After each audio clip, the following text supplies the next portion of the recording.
So far in this chapter on the integumentary system, we've talked about the different types of membranes. We've talked about the layers of the skin, the dermis and epidermis, the different structures found within those layers. And today we're going to talk about the functions of the skin as well as the different types of burns. So the three main functions of the skin is protection, temperature regulation, and sense organ activity. Now, for protection, your skin is often referred to as the first line of defense. And what that means is just because you have a layer of skin covering your body, it actually protects you from over 99% of all those pathogens, the bacteria, the viruses, the different things floating around in the environment that could actually cause disease in your body. In addition to it just being there and protecting you, your skin also has keratin, and we've talked about that. So keratin provides a waterproofing protein for your skin to prevent water loss. And your skin also contains melanin, which is the pigment in your skin, which means that's what gives your skin its color. So the more melanin you have in your skin, the darker your skin. And it is useful because it actually prevents a lot of the UV rays from the sun from entering your body, damaging it, causing cancer and other problems. Now, the other function of your skin is temperature regulation, and one key thing that your skin does is it contains sweat glands that produces sweat, and that helps to maintain your body temperature because those sweat glands, when the water evaporates out of those sweat glands, it actually releases heat from your body and helps to cool your body off. In addition, you have several blood vessels in the dermal layer of your skin, and if you become hot, those blood vessels will actually dilate. As you see in this diagram here, those blood vessels have enlarged, the diameter has enlarged, and because of that, the blood vessels are closer to the outer layer of the skin, and heat is able to escape more quickly. And we term that vasodilation. However, if the environment is very cold, then what happens is your blood vessels will actually constrict, as we see here, and that just means that the blood vessels will decrease in diameter and pull away from the outer layer of the skin, and that helps to keep the heat inside the body and prevent heat loss. So in addition to temperature regulation, we have the skin acting as a major sense organ. So your skin contains thousands and thousands and millions of nerve endings that detect pain, heat, cold, all of these things that are occurring in the environment. And we've talked about the different types of specialized receptors. We have Meissner corpuscles, and that just detects light touch. And we also have Pacinian corpuscles, and that detects pressure.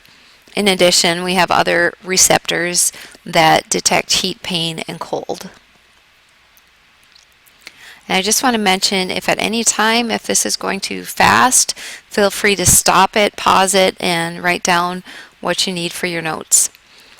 Now, one of the major damages to the skin is burns. And a lot of times people think mostly burns are caused by fire or touching a hot surface. But you also get sunburns, which can lead to second-degree burns if it's severe enough. Electrical currents, electricity can cause burns, and then chemicals, different types of chemicals such as acid can cause chemical burns. Now, if somebody experiences a burn, when they go to the doctor, they will assess the total burn area of their body to figure out what type of treatment to give, what their chance is of recovering. And the two factors they look at is the total area that the burn covered as well as the severity of the burn. And they use something called the rules of 9 to determine the extent of the burn injury. So they kind of divide the body up into 11 different areas with about 9% for each area. So you have your arms, each have 4.5%. Your legs, each leg is about 9% of the body. You have the thoracic and abdominal region, which is about 18% of the body, and your head is about 4.5%. And then they also add on the genital area, which represents 1%. And from there, they can determine how much your body was burned. And then they look at the severity of it, which would be the type of classification it would fall under. And there's three main types of classification. We have first, second, and third degree burns. And the first degree burn is the less severe of the three. It usually just causes minor discomfort. There's some reddening of the skin. The epidermis may peel in 1 or 2 days. You usually do not see any blistering. There's very minimal tissue destruction, and it's referred to as a partial thickness burn. So it doesn't completely go through the entire layer of the skin.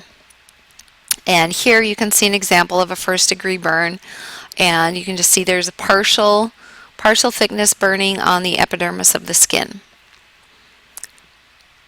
The second type of burn is, of course, a second degree burn, and that one actually extends into the upper layer of the dermis, and it can damage your sweat glands, hair follicles, sebaceous glands, and it does not cause complete destruction of the dermis. It only destroys that upper layer of the dermis, but it can lead to blistering, severe pain. There can be swelling in the area, fluid loss. Oftentimes scarring is common. And just like first degree burn, it's also considered a partial thickness burn because it has not burned through the entire layer of the skin. And the last one is the third degree burn. And here we have a diagram showing the third degree burn.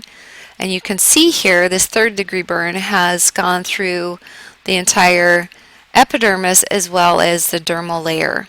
And that's referred to as a full thickness burn. There is complete destruction of dermis and epidermis. Tissue death may extend even below the skin layer into the subcutaneous tissue. And it can even affect muscle and bone. It can cause damage. It's that deep. Now, when the person is originally burned, those lesions are often insensitive, which means they don't feel pain. And that's because most of those nerve endings that you would find in the dermis have been damaged. However, soon following the burn, they will experience intense pain from pain receptors in other parts of the body, but those ones in the skin have most likely been permanently damaged. And also a major problem is fluid loss because so much of the skin has been burned. There's a lot of fluid loss and a lot of problems that can result from that. Now with burns, the reason why burns are so serious, especially once you get to a third degree burn, oftentimes that burn may not actually kill the person, but they now have their skin or their skin has been removed and all the tissue below the skin is now exposed to all of those pathogens that are in the environment. And a lot of times if the person does actually die, it's because of infection, because they've lost that first line of defense. Now all those diseases can enter and invade their body and they could easily die from infection.